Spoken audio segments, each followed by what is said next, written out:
नमस्कार, स्वागत है आपका। आप देख रहे हैं द न्यूज और मैं रानी गुप्ता आपके साथ। इस वक्त की बड़ी खबर सामने आ रही है। आपको बता दें कि लोकसभा चुनावों के बीच प्रधानमंत्री नरेंद्र मोदी को सुप्रीम कोर्ट से बड़ी राहत मिली है। दरअसल बता दें कि पीएम मोदी की हेट स्पीच के खिलाफ दायर याचिका को सुप्रीम कोर्ट ने खारिज कर दिया है। आपको बता दें कि एक याचिका दायर की गई थी जिसमें यह कहा गया था कि प्रधानमंत्री नरेंद्र मोदी अपनी रैलियों में हेट स्पीच दे रहे हैं। अब ऐसे में पीएम मोदी पर 6 साल चुनाव न लड़ने पर प्रतिबंध लगाया जाए। लेकिन आपको बता दें कि जब यह मामला सुप्रीम कोर्ट पहुंचा तो सुप्रीम कोर्ट ने यह माना कि इसमें कोई दम ही नहीं है, यानी कि सीधे तौर पर इस याचिका को खारिज कर दिया गया है। बता दें कि यह मामला सुप्रीम कोर्ट का है, लेकिन इससे पहले सेम इसी तरीके की याचिका हाई कोर्ट में भी डाली गई थी, जहां पर हाई कोर्ट ने भी इस तरीके की याचिका को खारिज कर दिया है। वहीं दूसरी ओर बात अगर हम प्रधानमंत्री नरेंद्र मोदी की नॉमिनेशन की करें तो आज प्रधानमंत्री नरेंद्र मोदी ने वाराणसी संसदीय क्षेत्र से अपना नामांकन पत्र दायर किया है, जहां पर बकायदा न सिर्फ मोदी सरकार बल्कि पूरा का पूरा जो उनका कुनबा है एनडीए, उसका शक्ति प्रदर्शन देखने को मिला। इसी के साथ ही अगर बात हम हिमाचल की मंडी सीट की करें तो यहां पर बॉलीवुड एक्ट्रेस और इसी के साथ ही बीजेपी उम्मीदवार कंगना रनौत ने भी अपना नामांकन दाखिल किया है और इससे पहले उन्होंने एक रोड शो भी किया था। आपको बता दें जिस तरीके से अभी चुनाव का मौसम है और नामांकन को लेकर के प्रतिक्रियाएं सामने आ रही है, कई सारे नेता इस वक्त नामांकन फाइल करते हुए नजर आ रहे हैं। ऐसे में प्रधानमंत्री नरेंद्र मोदी ने भी पहले बाबा काल भैरव का आशीर्वाद लिया, जिसके बाद उन्होंने अपना नामांकन दाखिल किया है। वहीं अगर बात हम सुप्रीम कोर्ट की करें तो सुप्रीम कोर्ट ने मंगलवार को चुनाव प्रचार के दौरान कथित तौर पर नफरत भरे भाषण देने के लिए प्रधानमंत्री नरेंद्र मोदी को चुनाव लड़ने से रोकने वाली याचिका की मांग को खारिज कर दिया है। इससे पहले दिल्ली हाई कोर्ट ने सोमवार को उस याचिका को खारिज कर दिया था जिसमें लोकसभा चुनाव प्रचार के दौरान कथित तौर पर सांप्रदायिक रूप से विभाजनकारी भाषण देने को लेकर प्रधानमंत्री नरेंद्र मोदी के खिलाफ निर्वाचन आयोग को कार्रवाई करने का निर्देश दिए जाने का आग्रह किया गया था।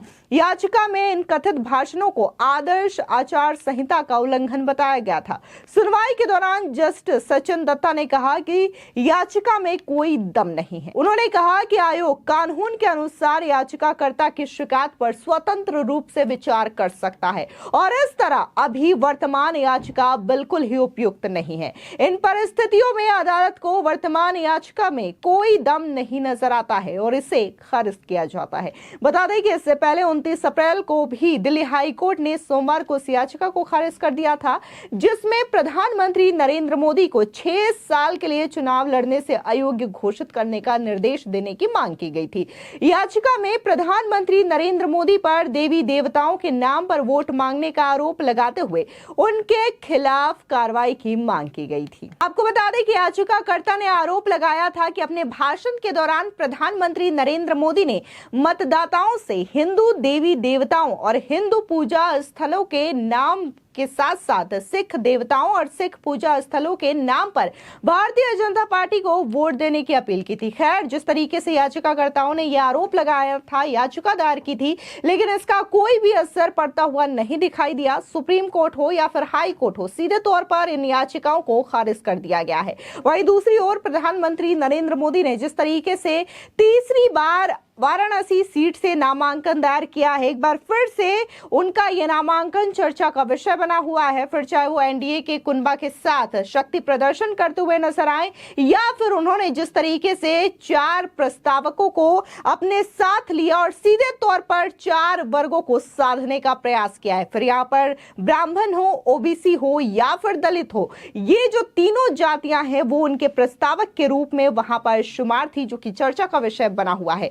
इसी के साथ ही अगर हम बात एनडीए कुनबे की करें तो वहां पर भी इसका जो नाम है वो काफी ज्यादा चलता हुआ नजर आ रहा है। यहां पर एनडीए के कई बड़े और दिग्गज नेता शामिल थे। इसके अलावा कई राज्यों के जो कि बीजेपी शासित राज्य हैं वहां के मुख्यमंत्री और इसी के साथ ही कैबिनेट मिनिस्टर्स भी आज बीजेपी के जो उम्मीदवार रहे प्रधानमंत्री नरेंद्र मोदी, उनके नामांकन के लिए बनारस पहुंचे थे। इसी के साथ ही जब प्रधानमंत्री नरेंद्र मोदी ने वहां पर रोड शो किया था तो इस दौरान भी काफी ज्यादा उत्साह देखने को मिला था और बाकायदा प्रधानमंत्री के कई सारे सारे सपोर्टर्स भी बनारस में नजर आए। इसी के साथ ही अगर हम बात प्रधानमंत्री मोदी के डुप्लीकेट की करें तो वो भी यहां पर दिखाई दिए थे और बकायदा उनसे जब पूछा गया कि आखिर इस वेशभूषा के पीछे और जिस तरीके से आपने प्रधानमंत्री मोदी का ये रूप धारण किया है, आखिर उसके पीछे का क्या कारण है, तो सुनिए आखिर वो क्या कह रहे हैं। पूरे देश में 2014 से पहले से हम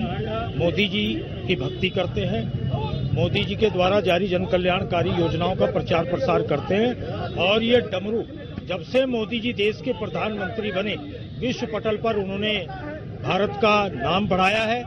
तीसरी बार वो देश के प्रधानमंत्री बनने जा रहे हैं, इसीलिए हम गली गली में घर घर मोदी, हर घर मोदी, मोदी मोदी मोदी मोदी मोदी।